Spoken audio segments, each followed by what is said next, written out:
child, a boxcar, and the internet's dark reflection. Welcome to Criminal Files, where we dive deep into the most infamous crimes, conspiracies, and criminal mysteries in history. I'm your host, Yuki.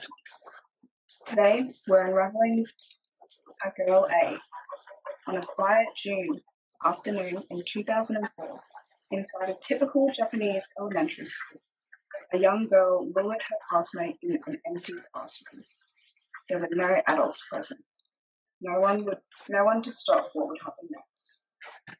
What followed was a murder so shocking, so eerily calm, and yet so uniquely internet infused that it spawned not just national outrage, but an entire subculture. This is the Nevada 10 murder, a case where childhood, cruelty, and the creeping influence of digital horror collided, and no one saw it coming. That's case file, Sasbo Slang. Let's start with the bare facts. On June 1st, 2004, in Sasbo, Nagasaki Prefecture, a murder occurred inside Kabuko Elementary School. The victim was Satomi Mitarari, a 12-year-old. A killer? Her classmate, age 11. Let's call her Girl A, as her identity remains legally protected. And yeah, that's the age difference. 1 year. This was not a crime of adults or high school bullies, or even teenagers. This was child-on-child violence, and it was surgical. Girl A had invited Satomi into an unused classroom during lunch break. The room was silent. Students and teachers were elsewhere. And then, with a box cutter, Girl A slashed Satomi across the neck and arms. Satomi bled to death on the floor. No screaming, no fleeing, just silence. Then, Girl A left, calmly. She returned to her own classroom, covered in blood.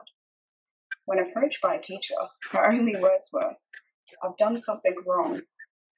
You don't say. Who was Girl A? Now, who was this girl? In public records, she always was referred to as Girl A, but we'll explore that later. The internet had other plans for her identity. Girl A was, by all accounts, a smart and friendly child. Classmates described her as energetic, kind, maybe a little awkward.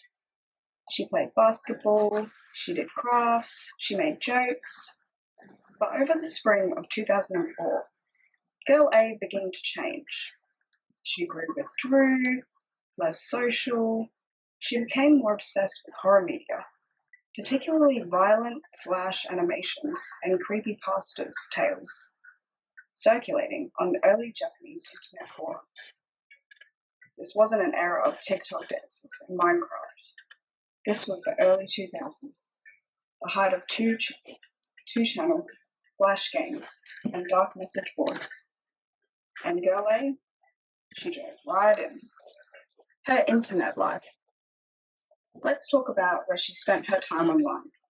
She was frequently visiting sites like 2channel, the pro-Reddit of Japan, fan forums for horror flash videos, and sites sharing urban legends like the Red Room Curse. These just weren't little fun cartoons. These were often filled with violence, gore, and psychological horror. One particular flash animation, the Red Room, allegedly became a fixation of hers. It depicted a haunted pop-up ad that dooms you to death if you can't close it in time. Creepy, sure, but to a preteen with no filter between digital fantasy and real-life consequences, it may have been a little bit more of a sinister impact. Reports later revealed Girl A drew disturbing pictures, including decapitated figures and bloody imagery, in her school notebooks. Still, until that fateful day, no one imagined she was capable of actual violence. The triggering online bullying. So why did she do it?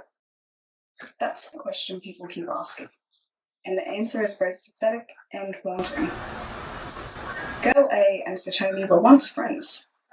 They often chatted online, swapping messages through school emails, and even collaborated on art projects. But tensions began to rise. Satomi reportedly began mocking Girl A, calling her names, including fat, and ridiculing her interests in horror media. A digital spat escalated over just a few days. And then Girl A invited Satomi to the empty classroom during lunch, under the pretense of resolving the conflict. Instead, she murdered her. It was premeditated. She had brought the weapon. She had intent. This wasn't rage. It was cold and calculated. The aftermath: arrest, shock, and infamy. After the murder, Girl A was immediately detained. She showed minimal resistance. Authorities were baffled, both by the murderer and her emotional detachment. Psychologists were brought in. The media went wild, and then came the leaks. Somehow, a photo from Girl A's school yearbook got out. It showed her wearing a University of Nevada hat, and from that single image, a legend was born. Internet Legacy, Nevada 10. Now we enter the most bizarre part of this case.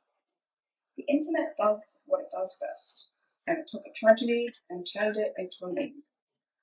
Because of this hoodie, Girl A was dubbed Nevada 10. 10 is a cute honorific in Japanese internet slang, often used to infantilize or playfully refer to someone, even disturbingly. Suddenly, people weren't talking about a real murderer. They were idolizing the killer. Fan art, animations, parodies, remixes, cosplays. It became a digital cult of personality. A murder face turned into a Mo character. And keep in mind, it wasn't a 17-year-old killer. This was a sixth grader. Cultural shockwaves. The reaction in Japan was a national gut punch. The Minister of Education publicly called the murder unthinkable. Parents demanded tighter restriction on internet use and school security. Girl A was placed in a juvenile reformatory, originally sentenced to 2 years of psychiatric care. That sentence was extended, and extended, and extended once again. She was eventually released in 2013 under a completely new identity. To this day, no one knows where she is. She could be anyone, anywhere. Deep dive theories. So now that we've got the timeline, let's dig into the big question. What the hell made an 11-year-old commit murder? Theory 1. A psychotic break. Some psychologists believe Girl A was in the early stages of psychosis or dissociative disorder. She became obsessed with violent media. She grew socially isolated. Her worldview may have warped, blurring fantasy and reality. Reports from her time in detention suggest she had emotional detachment and compartmentalization issues. Think horror fan meets mental illness meets unfiltered internet access. But critics say that lets her off the hook too easily. That mental illness can't explain premeditation. She planned that meeting. She brought that weapon. Was this illness or calculated? Theory 2. Internet desensitization. Another theory. Girl A was just a kid raised on digital glue. The early internet, especially forums like 2channel, weren't monitored. Kids could stumble into some truly dark stuff. She saw so much violence that death may have just become fictional in her mind. She wasn't trying to kill a person. She was trying to play out a story. But again, how does a child learn to slash a neck artery with precision? That takes intent, not just influence. Theory 3. She wanted to become a legend. Now this is where things get spicy. Some theorists, and I'm not saying that they're wrong, believe Girl A wanted to become a modern urban legend. She knew the Red Room. She knew horror stories. She wanted to write her own in blood, a real-life creepypasta. And if that was her plan, she succeeded. Nevada 10 is still whispered about in the depths of Japanese web forums. She became a digital ghost. Theory 4. Culture of silence. There's one more angle worth mentioning: Japanese school culture. There's an unspoken pressure in Japanese schools to maintain harmony, avoid conflict, and suppress emotional outbursts. Some argue that the lack of emotional outlets, combined with academic pressure, created a psychological power keg. Girl A couldn't speak about her age, so she acted out in it brutally. Epilogue. Where is she now? So what happened to Nevada 10? After nearly a decade of confinement, she was quietly released. She believed to be living under a new name, protected by anonymity laws.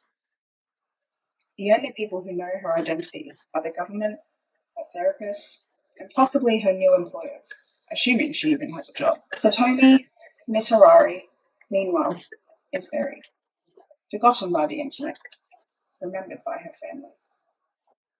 Closing thoughts.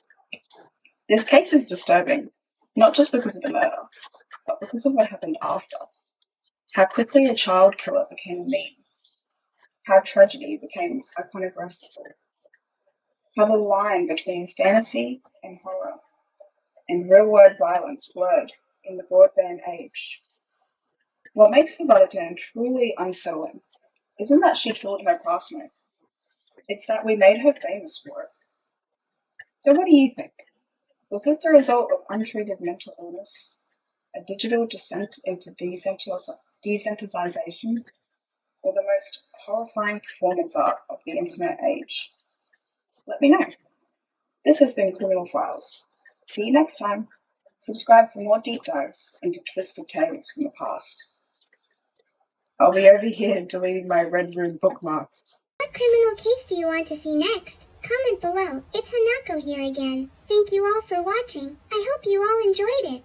If you liked the video, don't forget to subscribe and hit the notification bell so you don't miss any of our upcoming videos. If you have any questions or suggestions, let me know in the comments section below. I'd love to hear from you, and feel free to share this video with anyone who might enjoy it too. Thanks again, and I'll catch you in the next video.